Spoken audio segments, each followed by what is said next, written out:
study about the next part of a lesson. This is our last part of a lesson, which is effect of change of pressure on the gases. And we are going to study about evaporation, what are the effects of, what are the condition that affects the evaporation, that things we are going to study. So first we'll start with effects of change of pressure on the gases. तो जैसे कि आप देख सकते हो, when pressure is applied on a gas, the particle come closer and gas changes into what? This gas changes into what? Liquid. Okay तो क्या होता है, यहाँ पे आप देख सकते हो हमने कंटेनर में गैस लिया है और फिर हम यहाँ पे ये जो है ये पिस्टन है, ये पिस्टन को हम क्या कर रहे हैं, इसको यहाँ पे नीचे प्रेस कर रहे हैं. क्या दिख रहा है आपको? ये जो पार्टिकल्स थे गैस के ये बहुत ही फार थे, दे वर फार अपार्ट. अभी इस पिस्टन को हम नीचे प्रेस कर रहे हैं तो क्या दिख रहा है आपको? यहाँ पे पार्टिकल्स क्राउडेड हो गए. तो ये जो क्राउडेडनेस है ये क्या हो रहा है यहाँ पे कि पार्टिकल्स के बीच की स्पेस हम क्या कर रहे हैं, कम कर रहे हैं. इसलिए गैस क्या हो सकता है, when you apply a pressure on a gas changes into which state? Liquid state. मतलब आपको यहाँ पे टेम्परेचर की जरूरत नहीं है, यहाँ पे आपको क्या करना है, सिर्फ प्रेशर अप्लाई करना है. प्रेशर अप्लाई करते ही आप क्या कर सकते हो, गैस को लिक्विड में कन्वर्ट कर सकते हो. Then we can liquefy gases by applying pressure and reducing what? Temperature. यहाँ पे आप दोनों चीजों का यूज कर सकते हो. एक है अप्लाइंग प्रेशर और दूसरा है रिड्यूसिंग टेम्परेचर. सो कंप्रेस्ड सॉलिड कार्बन डाइऑक्साइड जिसको हम बोलते हैं ड्राई आइस. तो यहाँ पे आप देख सकते हो कि जो CO2 होता है, सॉलिड CO2, इसको मतलब कार्बन डाइऑक्साइड क्या है, एक गैस है. अभी गैस को आप जब कंप्रेस करते हो, कंप्रेस करना मतलब क्या, कंप्रेस करना मतलब प्रेशर अप्लाई करना. जब आप इस पे प्रेशर अप्लाई करते हो तो इसको क्या बोला जाता है, dry ice. If a pressure is reduced तो क्या होता है, जब आप ये ड्राई आइस का प्रेशर रिड्यूस करते हो, रिड्यूस करने के बाद क्या होता है, it changes directly to what? Gas without coming to the liquid state. So solid carbon dioxide इसको क्या बोला जाता है, ड्राई आइस. तो ड्राई आइस का आप देख सकते हो बहुत जगह इसका यूज होता है. जैसे कि आपके डांस फ्लोर्स होते हैं, डिस्कोस होते हैं, तो उसमें ये ड्राई आइस क्या किया जाता है, यूज किया जाता है. जो व्हाइट फ्यूम्स आप देखते हो ना डांस करते वक्त, तो that white fumes are nothing but it is a dry ice. Okay, यहाँ पे आप देख सकते हो, ये तो बहुत ही नोन पिक्चर है आपको. ये तो डेली आपकी घर में आप देख सकते हो कि आप सिलेंडर, एलपीजी सिलेंडर जो हम यूज करते हैं, तो एलपीजी क्या है, what is a long form of LPG, कोई बता सकता है? LPG is what? LPG is liquefied petroleum gas.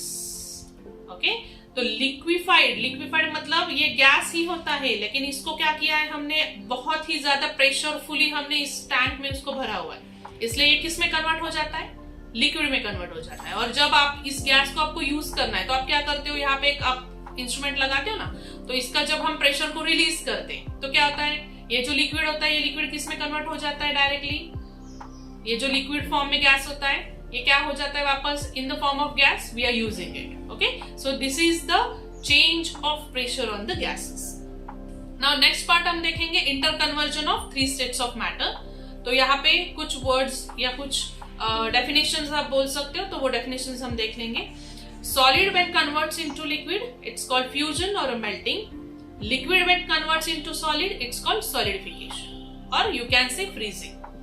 Then when liquid gets converted into gas it's called vaporization, and when gas get converted into liquid it's called condensation.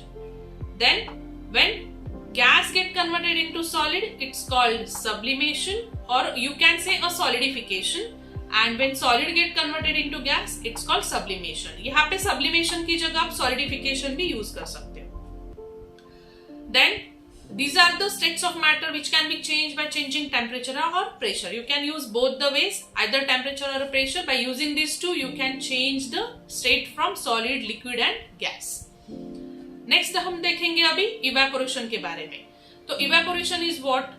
जैसे कि आपका water cycle है, evaporation आपने पहले भी सुना होगा कि वाटर साइकिल किसके ऊपर डिपेंड है. इट्स बेसिकली उसमें से एक स्टेट आता है या एक प्रोसेस आता है जिसको हम क्या बोलते हैं, evaporation. So what is evaporation? It's a change of liquid into vapour at any temperature. This is a very important word, I will mark that word. What is evaporation? This any temperature is very important. So evaporation it can happen at any temperature. below its boiling point, we call it as evaporation. So evaporation क्या है? Surface phenomenon है. It is what? It's a surface phenomenon. इसको surface phenomenon क्यों कहा गया है? ये next ये जो आप डायग्राम देख रहे हो, यहाँ पे आप देख रहे हो कि यहाँ पे ये वाटर के पार्टिकल्स है. These are water particles.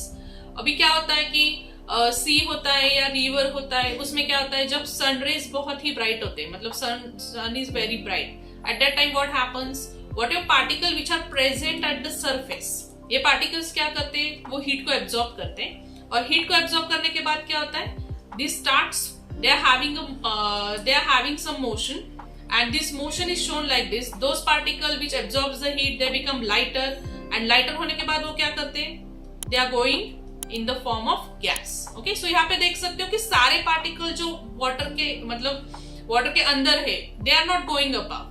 Those which are at the surface, which are at the surface level, these particles they are changing into what? Gas.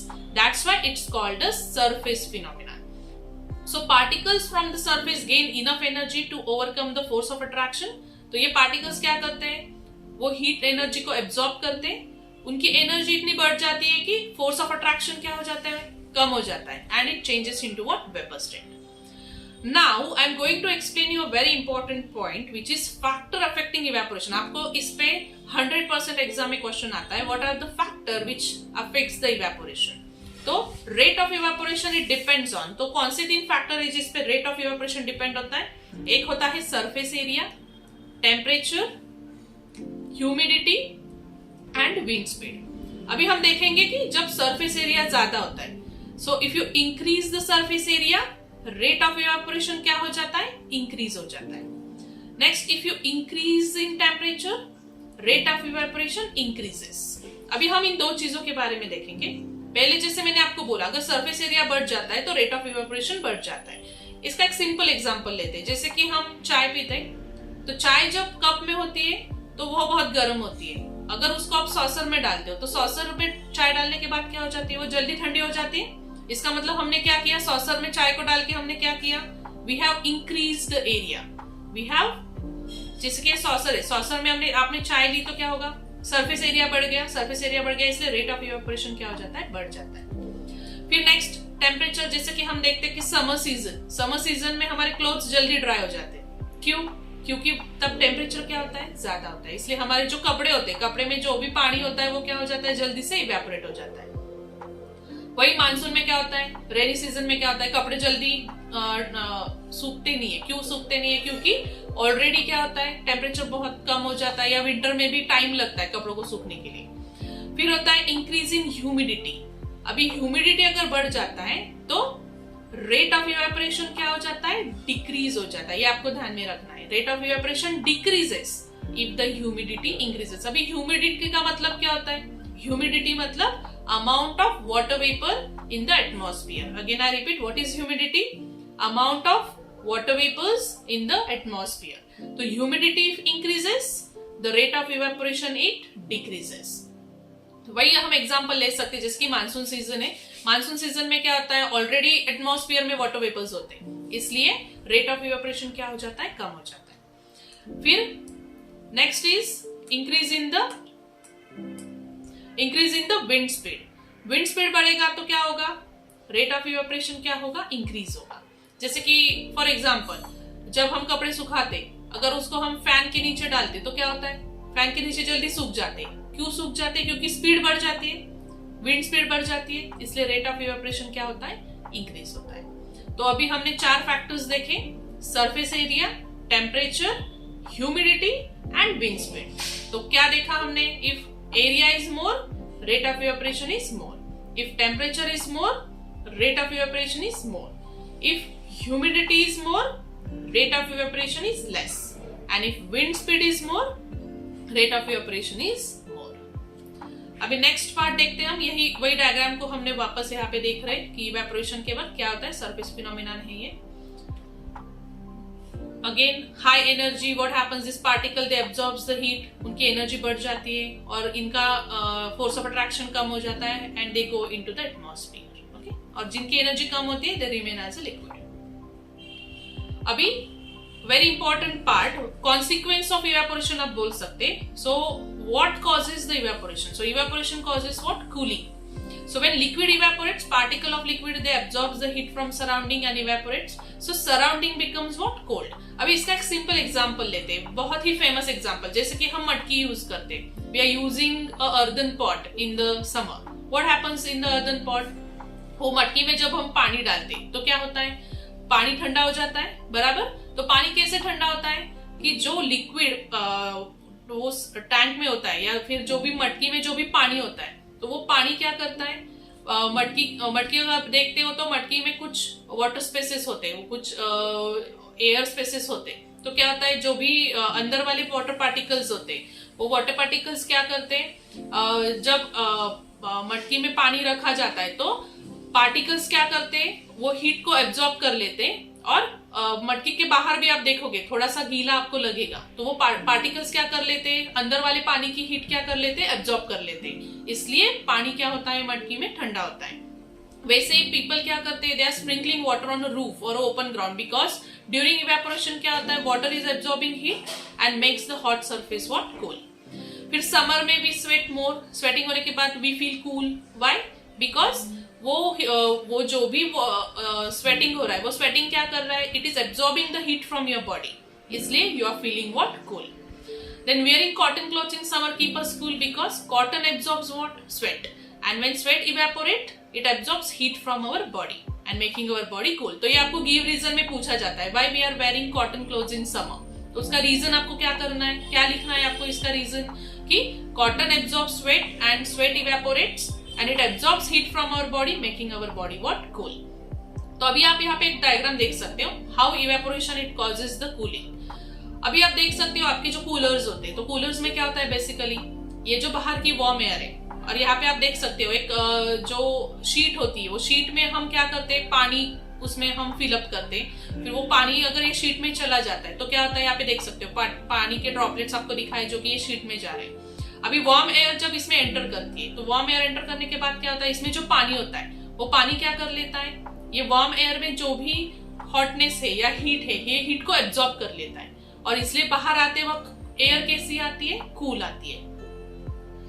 Same concept दिखा है यहाँ पे, जैसे कि देखो यहाँ पे फिल्टर है, यहाँ पे टैंक है, टैंक में से हमने क्या किया, यहाँ पे फिल्टर में पानी भर लिया. फिर यहाँ पे क्या दिख रहा है, ये जो है ये हॉट एयर है, हॉट एयर अंदर जा रही है.